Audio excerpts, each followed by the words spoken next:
All right, here we go. Cost of living in Tampa. Some of this is super straightforward. Some of it might surprise you. Here we go.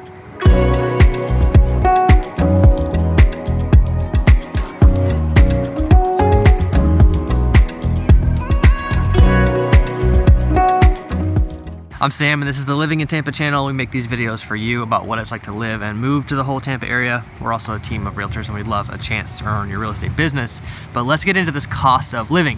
Now, cost of living has changed in the whole country, in the whole world, a lot in the past 5 years. When I first started making these videos, it was the beginning of 2021, and we talked about cost of living quite a bit back then. Looking back, it has changed quite a bit. Now, there are certain little underlying factors like interest rates, which it's not a little factor for a lot of us, that have made it change even more. But we're gonna go through the whole thing. We're gonna talk about how much you need to make. We'll run through like a payment scenario with a specific house. And then we'll talk about the things that are surprises and the things that are common misconceptions, like car insurance. We'll get to that one. But as always, we're gonna start with housing, the biggest chunk of your expenses. And let's just do kind of a starter home for now. So let's say a $425,000 house. And we're gonna show the math up here the whole time we go. And let's assume a 10% down payment. So you're gonna need, right off the bat, $42,000 for your down payment. Now, some of you have more for a down payment, some of you have less. I get that. Let me just fall in the middle for now. But let's also go back a little bit. Let's assume you make a little over $100,000 per year. Let's say $110,000. Then your take-home pay after taxes would be about $7,200 per month. And obviously your house payment includes 4 different things: principal, interest, taxes, and insurance. Now, taxes and insurance, they get held in like an escrow account and your mortgage company pays them for you. But let's go principal and interest first. And let's assume we get a great deal, we get you a little buy down, we get it down to 6.5%. It's a little bit higher than that right now, just barely. And that would put your principal and interest a little over $2,400 per month. Okay, now we've got taxes and insurance. It's pretty safe to estimate right around 1.1% tax rate on your property taxes. Now, obviously, we don't have state income tax.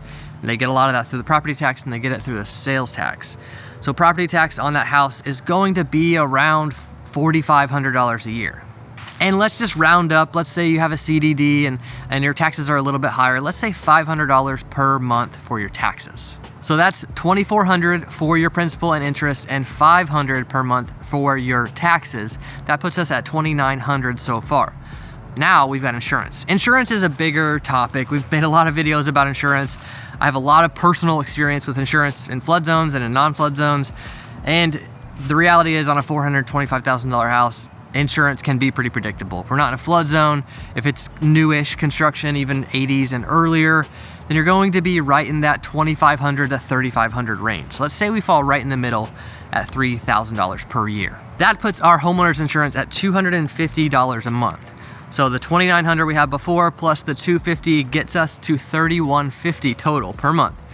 But since we only put 10% down, we're gonna have some mortgage insurance. So let's assume another $100 a month for mortgage insurance. That gets us to $3,250. So $3,250 per month, $3,250 per month for that starter home. You know, could be a little more, could be a little less, depending on your rate, depending on how much you put down, depending on your homeowner's insurance, depending on the property taxes and HOA. We didn't even talk about the HOA in there. There are all kinds of moving pieces within that. And let's just talk about some of the cost of owning a house. Obviously, there are systems to it.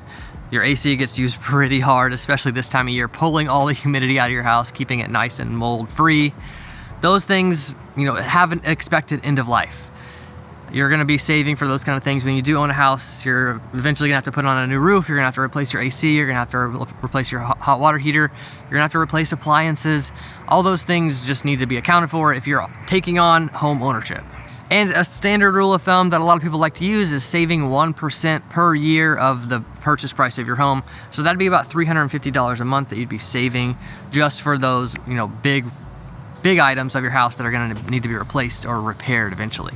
Next, let's touch on utilities. Utilities vary quite a bit and obviously vary at different times of the year. Then we're gonna talk about some of the kind of unknown utilities like pest control, lawn care, pool care, and those kind of things. But basic utilities, everything's electric here. There's very little natural gas. So your electric bill is going to be pretty high during certain times of the year. Obviously, it's highest whenever it's the hottest outside. So my house that's about 2,400 square feet, 4 bedrooms and a pool, our electric bill can get over $400 sometimes, some months of the summer when we're running the AC so much. I know other people in other areas, specific towns, specific counties, where it can get up to $600 per month pretty easily, and especially in older homes that maybe don't have as much of an insulation value. When it comes to your water, sewer, and trash, and a lot of the towns around the Tampa area, those are all combined. For example, my home in Tarpon Springs, that I'm still trying to sell, it's about $100 a month for those things. And where we live now in Pasco County, it's a little bit cheaper, but we also have a septic tank. So our sewer and our water is about $20 a month, and our trash is also about $20 a month. So we save quite a bit, but then you have this other big thing in your yard, a septic tank, that you're gonna have to save for and replace eventually. Your costs for internet are pretty standard. Everybody has fiber, and mine's $80 a month or something like that. When it comes to all the other things, mainly lawn care and pest control, you can't really get away without doing those things. Now, obviously you can buy a lawnmower and cut your grass yourself, and a lot of people enjoy that, but the grass needs to be cut kind of year round. During the summer, this time of year, it needs to be cut once a week. During the winter, it needs to be cut once a month, maybe twice a month. If you get a lot of rain, it's warmer, it does keep growing, so it has to be done year round. The best deal for this is usually finding the guy that already cuts grass on the street and having him add on your property. These companies do like to add it on as an annual contract. This is gonna cost anywhere between $150 to $250 per month. They are gonna edge and blow and do all the stuff every single time it needs cut. For pest control, there are natural options. You could put diatomaceous earth in all kinds of weird places in your house, and we kind of lean that way sometimes, but some of it you just have to get sprayed.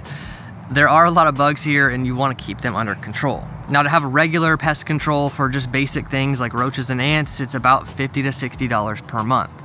You can add on all kinds of things. They can spread pellets in your yard to make sure there's no ants and no spiders, and we don't do a whole lot of that because we have animals and because I have little kids that are, put everything in their mouths. So we do pretty basic stuff, about $50 a month. Okay, next let's talk about your car, because this is a very car-dependent city. The whole Tampa area does not have great public transportation. Now, there are certain areas where you can easily, bike to a beach or bike to the grocery store, things like that, and we'll get into groceries. But there are not many areas where you can go everywhere based on trails and based on public transportation. So you have to have a car here. So with a car comes a car payment often, and car insurance. Now, your car payment, you can pay whatever you want. You can pay $200, you can pay $2,000. That's kind of up for your own budget decision. But your car insurance, this is a very common misconception. People all the time see these numbers of the average insurance being $4,000 per year. I talked to a friend yesterday whose insurance is $4,000 per year. But he's had 2 total losses in the past 5 years. And he's lived in areas where there's a lot of traffic in central Tampa and things like that. For example, myself, we have 2 newer vehicles. I have a truck, my wife has a van. We make payments on both of them. We have good driving records, we have good credit. I did have an accident last year. But overall, for 2 cars and 2 drivers, finance cars, newer cars, we pay $2,200 per year, full coverage. So it's not as extreme as you might think. It's not often $4,000 per year unless you do have a lot of claims on your record. All right, let's talk about groceries for a minute. I've seen a few articles in the past 6 months that Tampa, specifically the Tampa area, had the highest inflation on grocery prices of all major cities in the US over the past 12 months. This is super interesting to me because when I first moved here, groceries seemed more affordable here than where I previously was in Colorado. But with lacking infrastructure, everything has to be brought in with trucks to this area. There's no rail. And some food comes in on the water, but water transport is quite a bit slower than trucks. So most of it has to be trucks. So what that means is if fuel prices go up, or if labor costs goes up for truckers, it just instantly affects our grocery prices. There's all kinds of different infrastructure they're building, and these Kroger automated things that have robots that do things and deliver it. There's all kinds of things like that. But groceries are not just somehow more affordable here. They're just not. So all that to say, groceries here are probably going to be pretty similar to what you're paying back home, and maybe just a little bit more, unless you're coming from California or something where everything seems to be more expensive. When it comes to dining out, dining options there's all kinds of different levels. Obviously, this is a big city. There's 3.5 million people in the whole Tampa area. Where I grew up, small town Oklahoma, actually there's 3.5 million people in the whole state of Oklahoma. So there's fine dining options that are super expensive. There's less expensive options. There's fast casual places, and obviously Chipotle and McDonald's, those prices don't change that much from city to city. But as we go through all this, you can imagine all these numbers adding up. Now, health insurance we didn't even talk about, retirement savings we didn't talk about, like all these things can add up quite a bit, and that salary of $110,000, $7,200 a month just doesn't go that far. And this actually came up in my family recently. We've had some work done on our house. We had a dishwasher break and had to replace some cabinets, and the electrician was at the house, and this is a friend of mine, and I was like, my son would love to be an electrician. He's 3, he like watches people work, and he's like, one day I'll be a worker. And so funny the way he loves to watch people work. I'm like, being an electrician's a great job. Like, you can, it's a great trade. It's always needed. You could make $100,000 pretty easy. And I was telling my wife this, like, he might want to be an electrician. He can make like $100,000 pretty easy. My wife was like, that's not enough money. He needs to make more than that. And the thing is, whenever we first moved to Florida and whenever we first started making these videos, we had just moved here. The median price of houses was right around $300,000. We had 1 kid. We had 1 car payment. Now we're in a bigger house. We've had 2 kids since then. And a lot of things have changed. So it really depends on your life situation, your lifestyle, how much money you actually need. But you can see you need to have a significant income to really feel comfortable here in the Tampa area. And a lot of our clients are moving here with good jobs. So that's one thing I always recommend.